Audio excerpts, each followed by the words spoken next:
अच्छा ऑर्डर है। उन्होंने ये कहा है और सबसे बड़ी बात उन्होंने सारे स्टेट्स को इन्वॉल्व कर दिया इसमें। तो जितने भी मैटर्स हैं with regard to dog issue जो चल रहा है, सब जगह से सारे ट्रांसफर होके सुप्रीम कोर्ट के सामने आ गए।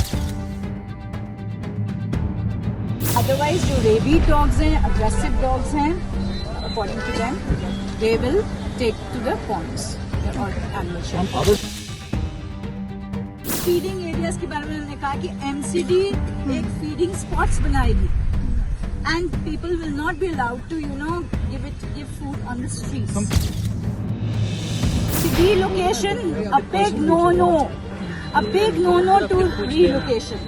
So they have said that whichever dogs will be sterilized, will be neutered, will be brought back to the same place from where they have been picked up. Effective implementation of the ABC rules, which I'm so happy with because that was not happening for years now. And that is the reason I had filed RTI in 2016. Supreme court ने शुक्रवार को आवारा कुत्तों के मुद्दे पर अहम फैसला सुना दिया है। कोर्ट ने अपने फैसले में 11 अगस्त के उस निर्देश को संशोधित किया है जिसमें आवारा कुत्तों को पकड़कर उन्हें शेल्टर होम में रखने की बात कही गई थी। कोर्ट ने कहा कि जिन कुत्तों को पकड़ा गया है उन्हें नसबंदी और टीकाकरण के बाद ही छोड़ा जाना चाहिए, सिवाय उन कुत्तों के जो रेबीज से संक्रमित हैं या जिनका व्यवहार आक्रामक है। जस्टिस विक्रम नाथ की अगुवाई में 3 जजों की पीठ ने यह फैसला सुनाया है। 11 अगस्त के निर्देश पर लगी रोक।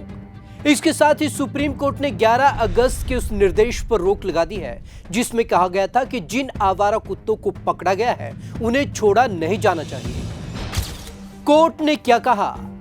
कुत्तों को सार्वजनिक रूप से खाना देने की अनुमति नहीं है।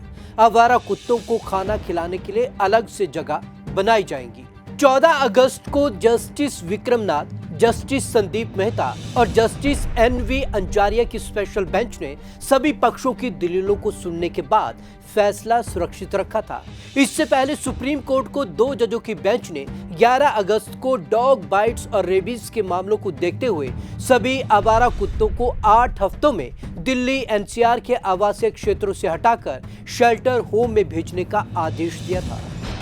नेशनल लेवल पर नीति की जरूरत। सुप्रीम कोर्ट जस्टिस विक्रम नाथ ने कहा कि इसके लिए नेशनल लेवल पर एक नीति बननी चाहिए। हमने सभी राज्यों और केंद्र शासित प्रदेशों को पक्षकार बनाया है।